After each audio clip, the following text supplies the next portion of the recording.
Okay,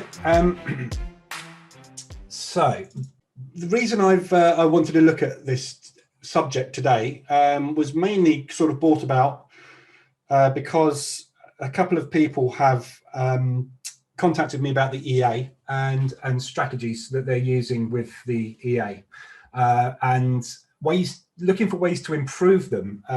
With all EAs, everybody's looking for the holy grail, where you get an EA, it has a beautiful profit curve, you stick it on a chart, it sits there and trades, you go and sit on the beach and drink Mai Tais and make loads of money. Obviously, that isn't the real world. There aren't EAs out there that do that. If there was, I'd have found them in 13 years and I would be sitting on a beach drinking a Mai Tai rather than talking to you, and I'm not. So the EA basically is designed to allow you to semi-automate or mostly automate your strategies with the market reversal alerts indicator, okay? So what I want to talk about today is mean reversion and trending strategies and the difference between them, and the advantages and the disadvantages of mean reversion versus trending strategies. So there's two main types of strategy that you can use, obviously mean reversion and trending. And I guess you guys probably know the difference between mean reversion and trending. It's very easy to spot. We'll have a look at the US dollar CAD because that's a really obvious one. So what's the US dollar CAD doing at the moment? Anybody got any clues? As opposed to trending or mean reversion? Downtrend, yeah, correct. Okay, so you say that this is in a downtrend, and I would tend to agree with you. But let's flip down to H1 and have a look at what it's really doing. What is this actually doing?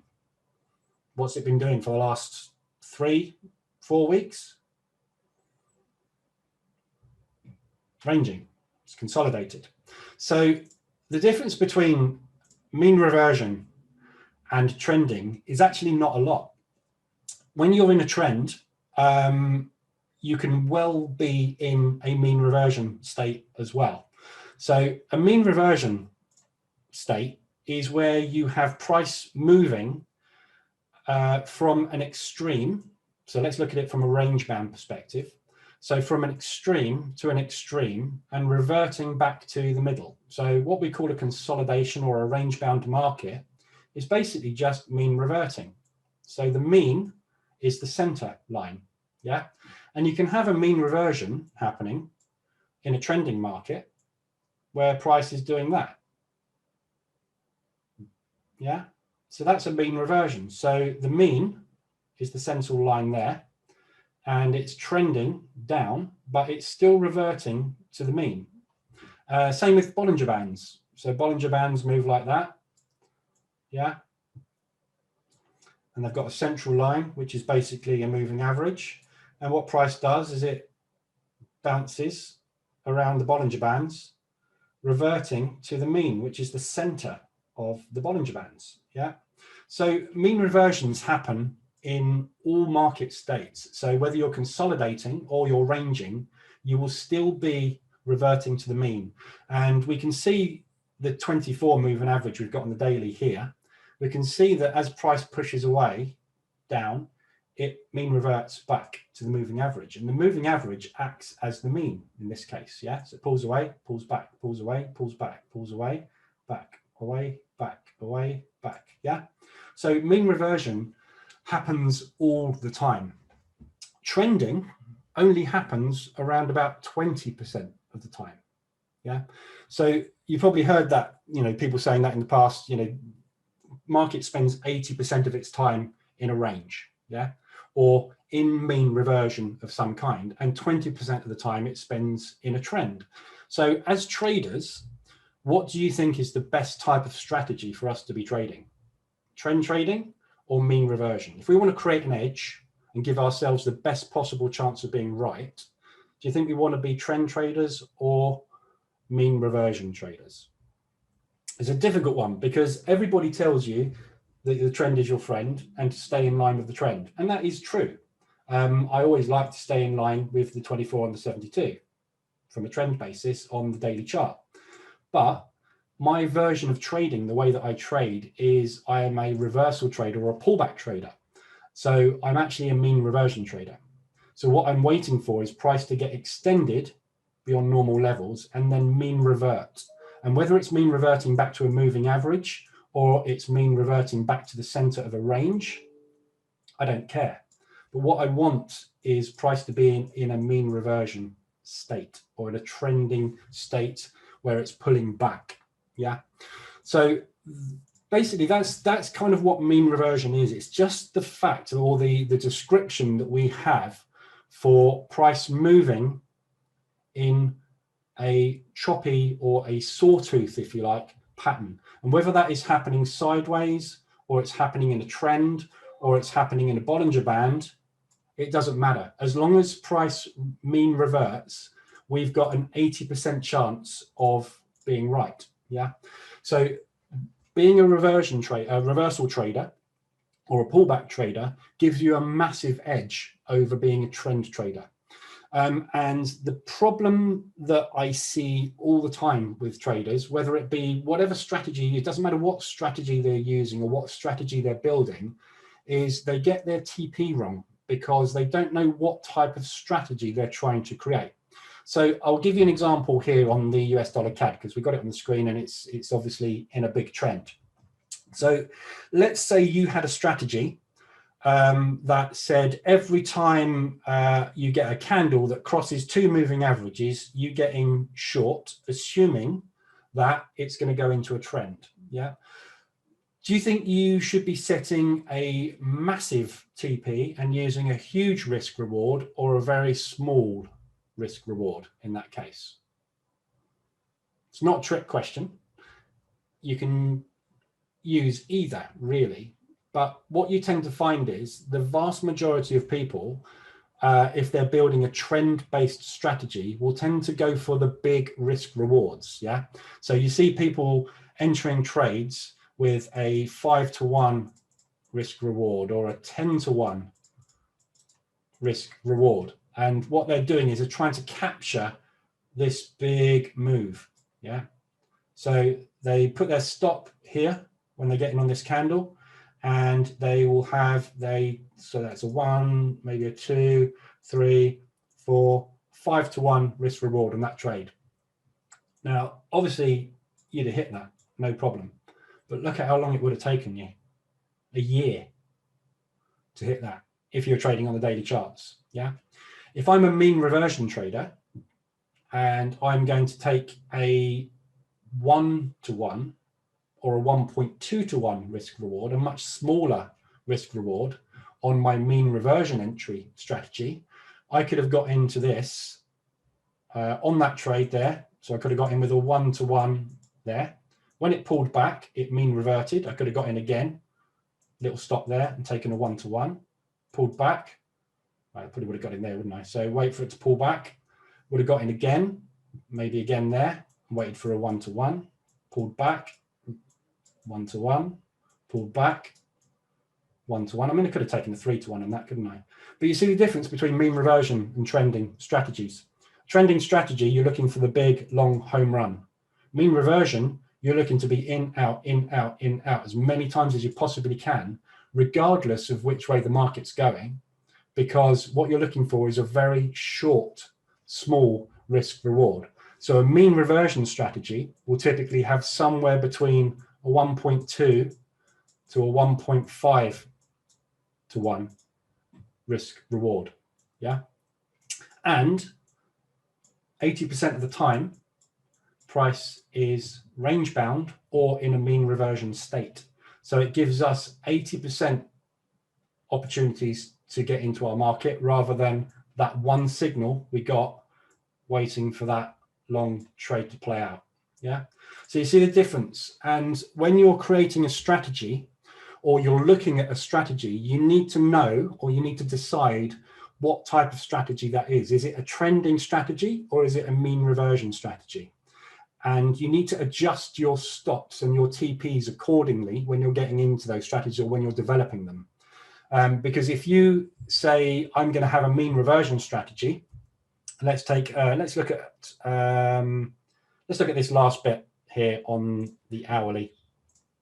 Let me just clean this chart up a little bit. So we can see here, obviously, we're range bound. Yeah. So if we had a mean reversion strategy that literally just used the RSI, for example. So let's say our mean reversion strategy is RSI gets extended, and I then look to take trades in the opposite direction. Yeah. So we would have got in there and we would have taken a short.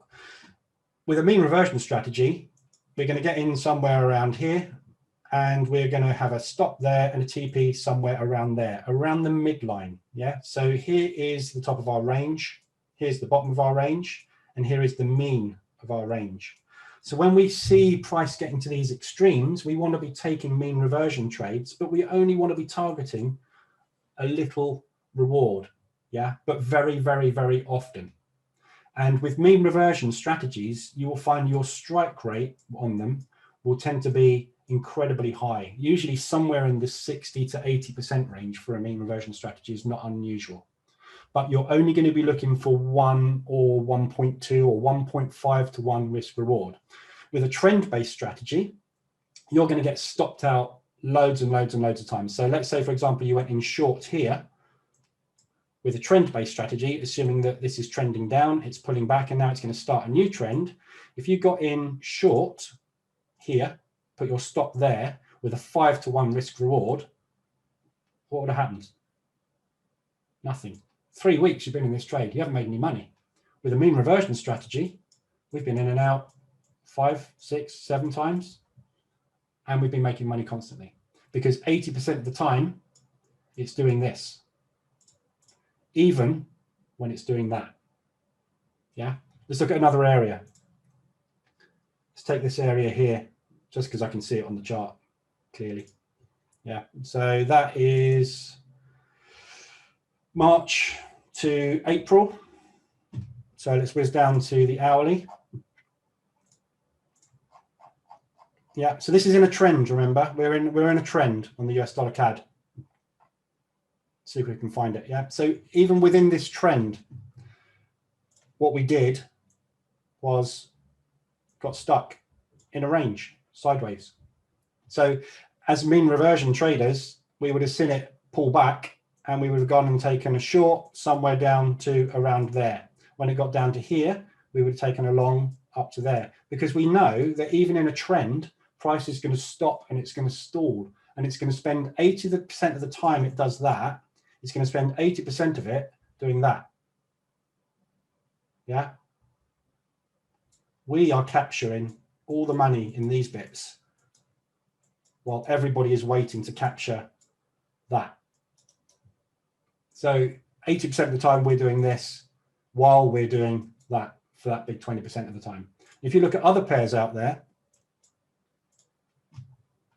yeah, what's this doing? It's just one massive range, isn't it?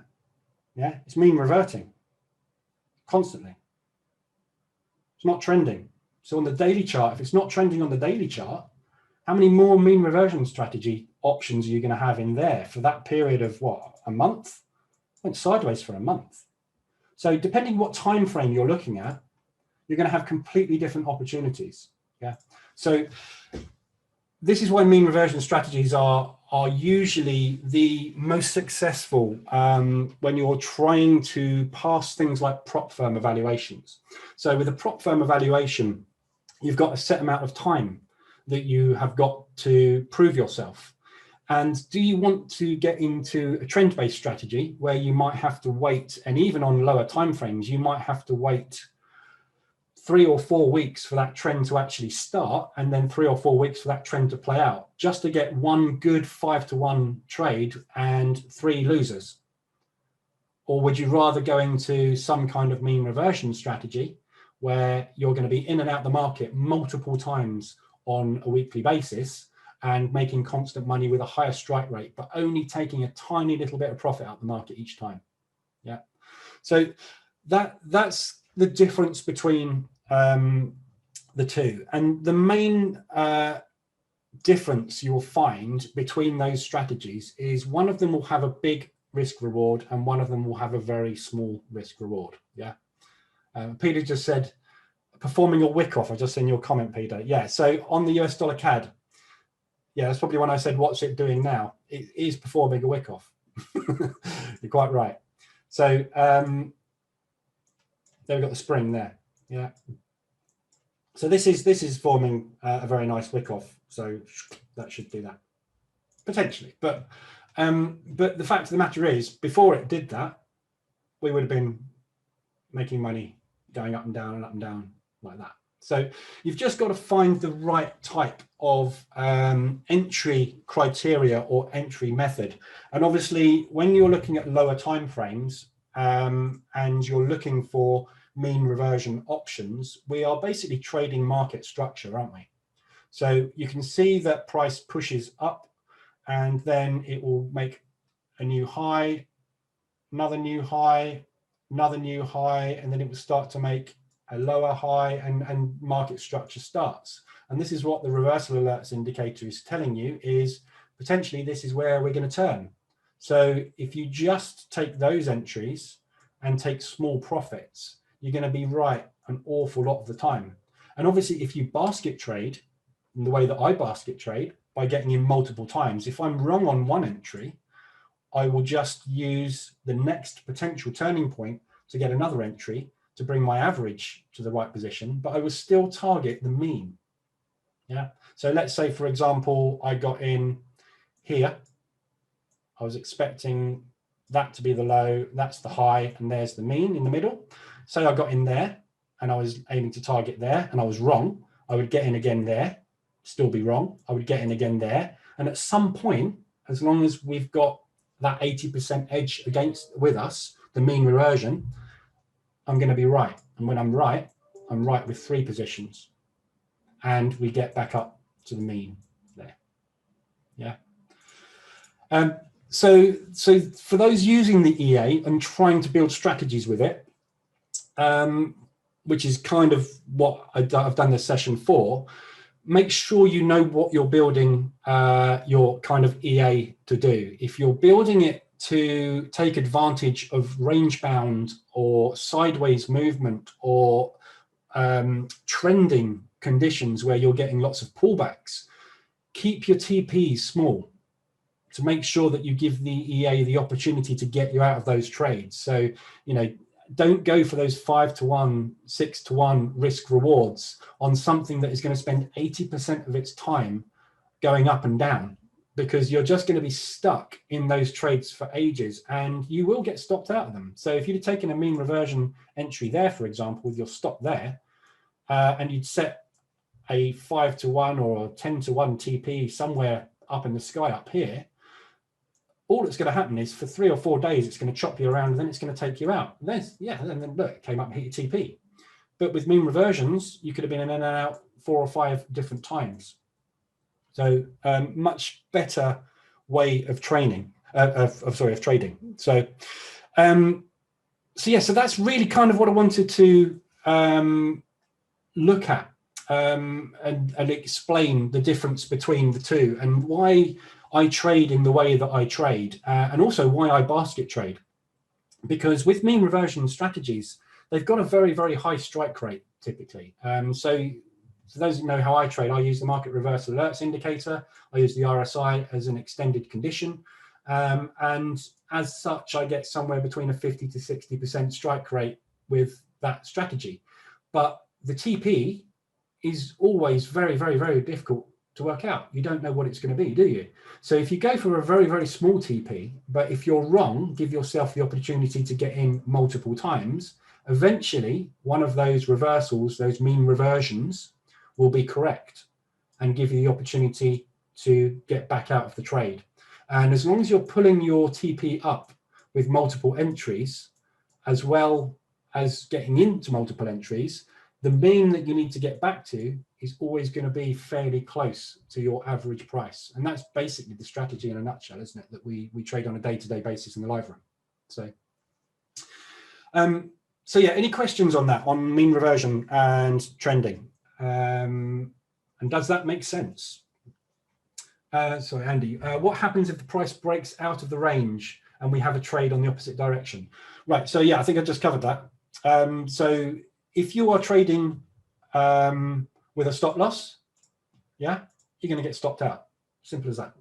Yeah. So if we are saying this is our range, right, we're mean reversion trading. When we get down to this area of support, we're going to look for a reversal alert and we're going to get in. Our stop goes under there. We go for a mean reversion, a 1.2 to 1 or something small. If it pulls back down, it stops us out. If you're using a stop, obviously, that's what happens. You get stopped out. But 80% of the time, price does that. Yeah, or it does that.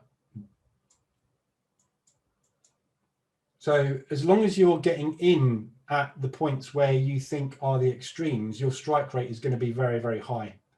If you're going to basket trade, obviously, then it doesn't really matter, does it, where your entry is? Because as long as the mean reversion state stays intact, you are going to get an opportunity to get out.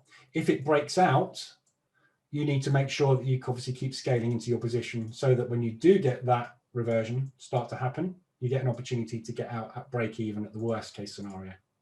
We'll have a look at Bollinger Bands as well. I'll tell you, let's put some Bollinger Bands on the chart. Because they're a good example of standard 2022. This is just a bog standard Bollinger Bands. So this is a really common mean reversion strategy. And a lot of people use this on low time frames for scalping. So basically, the idea of the strategy is when price gets extended outside the Bollinger Bands, you wait for some kind of reversal to start, and then you take an opposite trade. Yeah. So the idea is it will bounce, as you can see, off the Bollinger Bands. Yeah. So it bounces off the Bollinger Bands.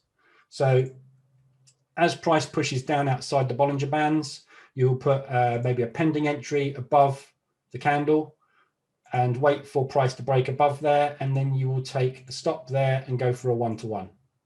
Yeah, stop loss or a 1.2 or a 1.5 or whatever you want to take. Price pushes up outside the Bollinger Bands, shows a bearish engulfing, sell there, get triggered, look for a 1-to-1 or a 1.5 or 1.2. You put your stop wherever you want to, but you can see the process. Yeah, pushes outside, mean reverts, pushes outside, mean reverts, pushes outside, mean reverts, pushes outside, mean reverts, outside, mean reverts.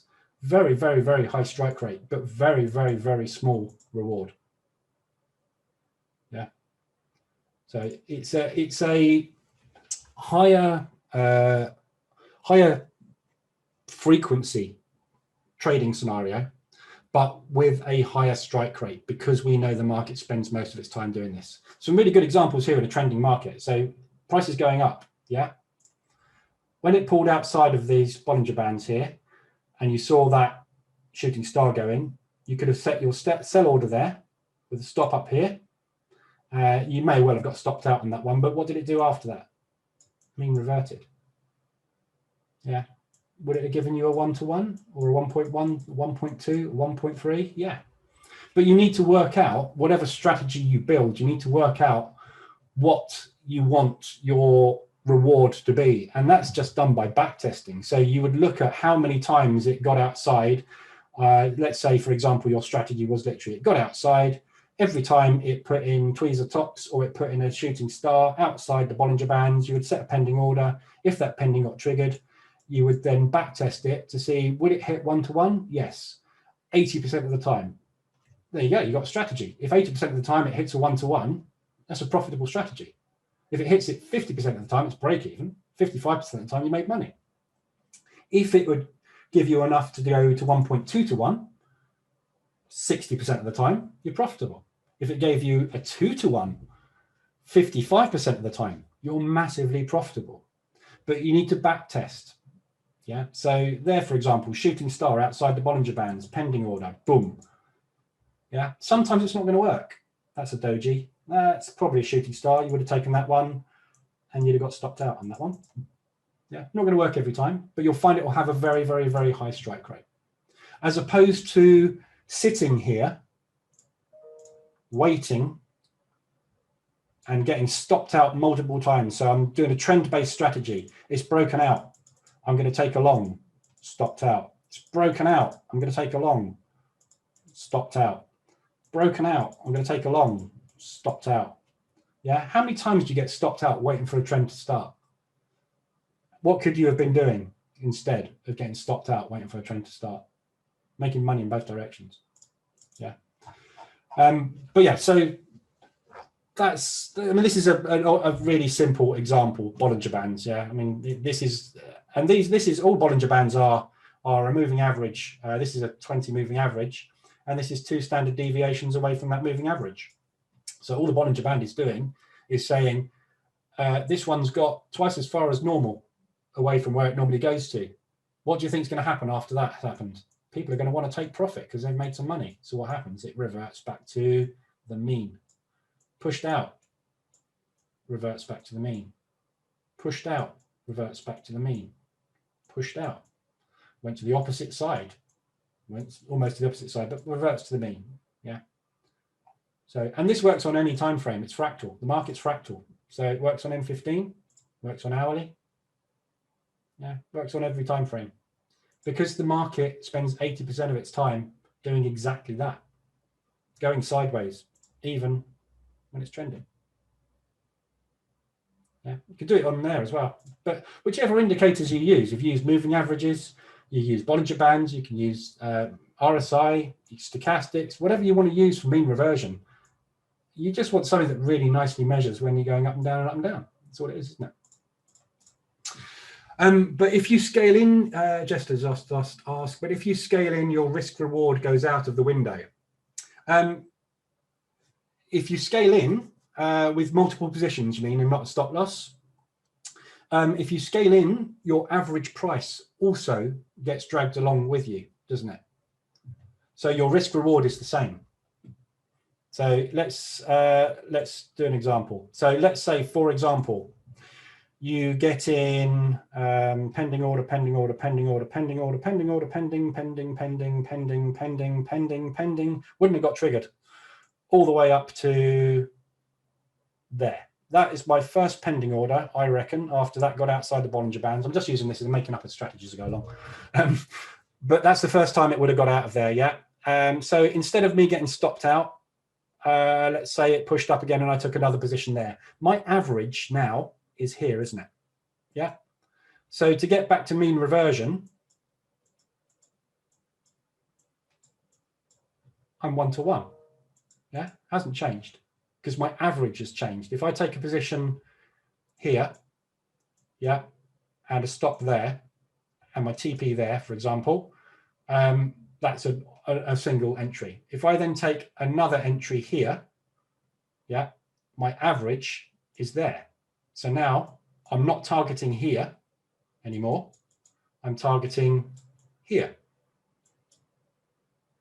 Yeah. So the more you scale in to a position that goes against you, the higher up your average price moves, the less distance you have to get to a mean reversion, whatever your strategy you're using is, to get out with exactly the same amount of profit.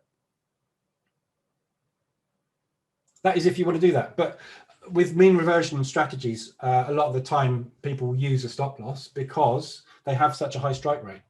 As I say, if you think about it, if you, let's say, for example, you went for a 1-to-1 risk reward, yeah, which is awful. You should never really do that. If you had a 55% strike rate with a mean reversion strategy at a 1-to-1 risk reward, you're making money. If you up that to 1.2-to-1 with a 55% strike rate, all of a sudden you're making a really nice income. If you got to 1.5-to-1, now we're talking. Yeah, big money. But you know, mean reversion, and as I say, the reason I came up with this was because of the EA. Because people are trying with the EA to put together mean reversion strategies with 4-to-1 risk reward. And you have to understand you're not going to do that. So using RSI, for example, so take reversal alerts when the RSI is extended. You can't go for 5-to-1. You're going for 1.5-to-1, not 5-to-1. because you're trading mean reversion. You're trading using the RSI. And the RSI is basically telling you when something is getting to an extreme level. And yeah, I mean, it's not always going to work. As you can see here, you know, the RSI doesn't always work. But, you know, you're going to get stopped out.